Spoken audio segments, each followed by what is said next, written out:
So if you're thinking about getting planning permission for yourself, this video is going to kind of lay out exactly what you need to know in terms of what is it that you're likely to get permission for, what you need to consider when approaching the council, how to apply for planning permission or permitted development rights, as we'll get to, what to expect once your application is in, what's the actual process within the council. A lot of people get frustrated with the council, but I don't think people quite understand exactly what goes on, so hopefully this will kind of help you with that. How long it's likely to take to get permission, which varies unfortunately, and then what to do once you get permission, hopefully, or if you get refused. And if you want to learn more about the planning process and how you can unlock value out of any property, click the link below to learn more. When people have a house or a site they want to develop or extend, a lot of them go with what they want first, in terms of whether they want 3, 4, 5 metre extension, roof extension, side extensions, or if they want to build 5 houses on a site. Quite often people lead with that rather than doing this kind of basic assessment that will kind of give you a fair understanding of what is likely to get you permission from the outset. And it's a much more successful way of getting permission for things. So doing an assessment of your local area. So if we're talking about a house and you want to do an extension, it's very unlikely that you're going to be able to build the biggest thing on the street. So if you have a look around your local area, just get a sense, how big are things? How deep are they going? What materials are they using? That's the kind of idea that you'll get as to what you can achieve. Because if there's 3 metre extensions everywhere, but you want to go for 6, there's probably a reason why. So that's your first step. Do an assessment. From there you can kind of say, okay, it's probably likely that I'm going to get 3 or 4 metre extension, or I'm going to get X many houses because of the prevailing development, and then you go from there. The next step to this, and this gives you a lot more accuracy on that last point, is checking the planning history. Very few people, I think, understands the value of checking the planning history. So if you've ever been consulted on an application, you'll know, or you'll see them on street posts, it will say the address and it will say you're being consulted on this development, where it is. Or sometimes you'll get emailed if you get e-alerts, or you'll get a letter through the door. That is an application that you're being consulted on, and that is one of what will be hundreds that are in with the council at that time. I don't think people quite understand the volume that goes on. So checking your planning history is really important. So if you own your house, or if you're looking at purchasing a house or purchasing a bit of land, you can check the planning history. Every council has them. It's the statutory requirement. So go onto the local council's website, look for their planning search engine, type in the address that you're interested in, and look to see what applications have been submitted, and what is key to that, what decision has been made. Then you get an understanding of what's going on. So you can do that for your site, and then more broadly, particularly if you're going to extend your house on a street, have a look at the planning history for the whole street and see what people are trying to do, and also what's getting refused and approved and that kind of thing. And if you want to take that a slight step further, if you find an application that's been refused or granted, you can check why the officer made that decision in most cases. So more often than not, there will be an officer's report, or sometimes it's called a delegated report, and you can look on that document and it will explain how the officer came to that decision against the planning policies. So once you've done a local planning history search and you've done an assessment of the surrounding area, the next thing to do is to kind of form an idea as to what your proposal might look like. And what's key to this is, what materials are you going to use? Where are the windows? Where are they going to face? How big? So if you're doing new flats, how big are they going to be? Because they need to meet certain standards. How tall is it? Do you think there's going to be any need for obscure glazing? I.e., are you going to overlook on neighbours that might cause an amenity issue? Things like that. The key to this is, so once you choose that, understand that once you get planning permission, it's an enforceable document. It's not just a rough guide of, oh, there's a window there's a roof extension. The planning permission sets out drawings that you will submit with the application, and you are it's an enforceable document, i.e. if you build anything different, you're not in accordance with the plans, and that means that you could be open to enforcement action. So it's important to understand that now, because enforcement is really, really messy, and it could get to the point where you need to tear everything down, and no matter how much it's going to cost you, that's not an issue for the council. You haven't built what's in accordance with the plan, so that's really important to know. There's a lot of famous cases that I'm sure you can find on the internet. So choose what you want, make sure you like what you want, and then build to those plans. So the next step is then getting your drawings together. Now, this is where a lot of people get, I think, scared by it, because it's very expensive to get architectural drawings done. So if you're doing a house extension, the level of detail that you need, you don't need an architect for, quite frankly, you don't. So you can get someone who's good at CAD, or someone who can do a survey of your house and is able to form plans for you. And then from there, you can do your extensions. If you have the abilities, you can obviously do them yourself, and that's fine. Through your planning history search, just find out what drawings have been submitted for the type of development that you need to do. Take that, and then you can get an understanding of what drawings that you want to do yourself. But it doesn't need to be too detailed. Whilst I've said before that you need to know the appearance in terms of the materials and the windows and things like that, it doesn't need to be incredibly detailed. It just needs to be clear and understandable, so that someone looking at it can understand what you're going to build. So you don't need an architect for this. There's a common misconception. So this is where you can make a lot of savings. So once you've done your assessment, you've got your drawings, effectively you're ready to go to get planning permission. Now, what a lot of people do here is they can either go for applying for pre-application advice or go straight to applying for planning permission. Now, my personal view is, unless you are doing something really, really big, which generally involves consultants, or you're doing something really controversial, that's controversial, or you're doing a type of development that the council hasn't really dealt with in your searches before, I would personally avoid pre-application advice, because pre-application advice can take just as long as the planning process, i.e. there is no effective end date to it.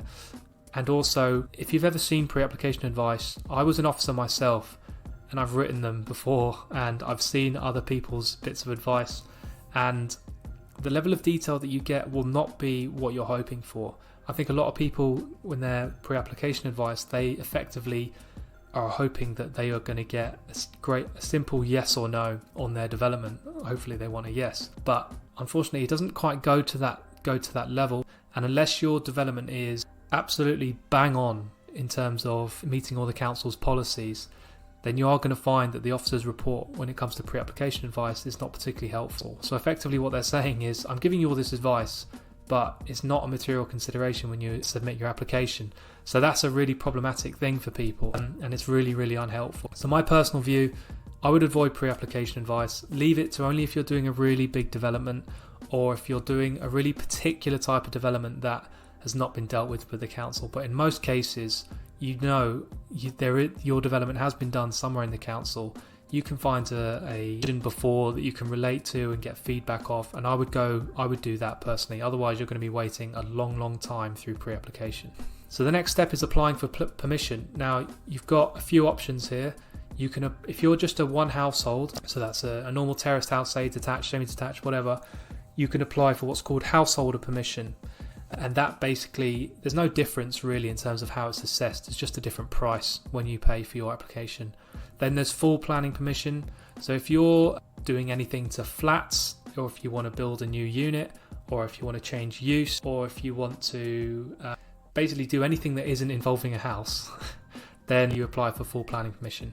Now, the other option is, if you find that you can go down the permitted development route, then you can apply for a certificate of lawfulness. So those are the kind of three main options you have. So once your application's submitted, I'll just kind of run through what then happens. So if you've applied for full planning permission, what effectively happens is some councils have what's called a validations team, and that's effectively a halfway house between you and the planning officer. So what they're doing is they're checking that your application meets their requirements, i.e. do you have the right drawings? Are the application forms filled out correctly? Have you paid the fee? That kind of thing. So you can get a jump on all this if you just do a quick review before you submit to find out what you need.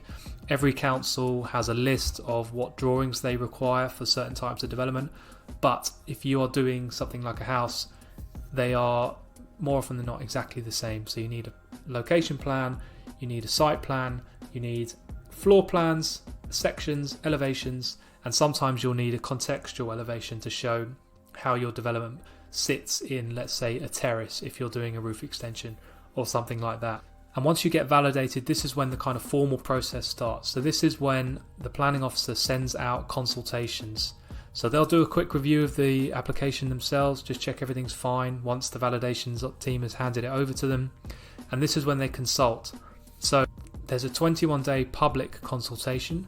So they'll send out 21 days. Those are the notices that I was talking about earlier. So you'll get a public notice sent out, and the members of the public will get an opportunity to object or comment or support your development. And there's also, depending on what the type of development you're doing, this is when also that the planning officer consults internally. So if there's transport issues, they'll consult the transport department, or if you're in a conservation area or you're doing works to a listed building, they're going to consult a conservation officer. And got to understand where there's a lot of moving parts within the council. So whilst the planning officer is the guy that makes the decision, he is or she is waiting for answers from all these different people. So that's where a lot of lag time can happen, just for information. So when I was a planning officer, this is what had the biggest impact on the actual time that I was able to get the permission out or the decision out, because I was waiting on key people to get back to me in order to make the decision. And during the determination period, the officer is going to want to make a site visit, sometimes accompanied or sometimes unaccompanied. More often than not, if you're doing small stuff, they'll try and do it unaccompanied, but if you're doing a rear extension and they need to see in the back garden, they'll need to get access. So this is when the planning officer will come and have a look, but just understand that you can only talk to them about the planning matters. So they don't care about how much it's cost you, they don't care about how much value is going to be added. What they care about is the planning matter. Is it appropriate for the area? Is it too big? Is it too small? Are the materials right? Are the windows all right? Is there any impacts on neighbours? And if you're building houses, things like they want to get a sense spatially of the area. How close are you to neighbours? Again, does it fit in with the local area? So you can only speak to the planning matters and answer the questions that they're asking in relation to that. And in terms of the timescales it takes, this is a huge issue with the planning industry. Never has there been a time where councils have been quiet. If you call up a council now, they'll say, oh, we're incredibly busy right now, so decisions are taking a lot longer than usual. I mean, I've been in the industry over 10 years, and that's been the case every time you speak to an authority. They'll always say we're a little bit busier than usual, so decisions are taking longer. So it's just going to take a long time. Just bear that in mind. It's a process. So there is an 8-week statutory deadline, but what councils are doing, and what I did, is to negotiate extensions of time. So what that does is it allows them some breathing room. It allows them, key is the statutory breathing room. That's the important bit, because this is a kind of advanced strategy. But if you've gone past the 8 weeks, you have a right of appeal because they haven't made a decision. So that's why the council is trying to negotiate an extension so they can have time to make a decision. Also, while they're doing it, is because the government is keeping an eye on all councils to make sure that their decisions are being made on time. The government has made threats to step in if councils aren't making enough decisions on time. So all these threats are meaning that when it comes down to the planning officer level, they're trying to negotiate extensions of time as much as possible. You may have gone through that already, but that's why that's happening. And lastly, once you get the decision, hopefully you've got planning permission. If you've got planning permission, check that the drawing numbers on the document are correct, like you've submitted, because as I said before, it's an enforceable document, so it needs to be right. Check the conditions. What catches a few people out is what's called pre-commencement conditions. And if there's a condition on your decision that says cannot start works until, or development cannot be begun until, keep an eye out for those words, because that's really important. Because like the condition says, you cannot start work until you discharge those conditions. So keep an eye out for those. And if you've been refused, you have a time period in which to appeal, and then you basically go to what's called the planning inspectorate and you submit your appeal, and you submit what's called grounds of appeal, which is explaining why planning permission should be issued to convince the inspectorate to make a decision otherwise. So if you're trying to get planning permission by yourself, that's how you do it. And if you're considering doing planning permission by yourself, it's very simple. You can bring the cost right down if you know what you're doing. And hopefully this video is kind of give you the steps to do that.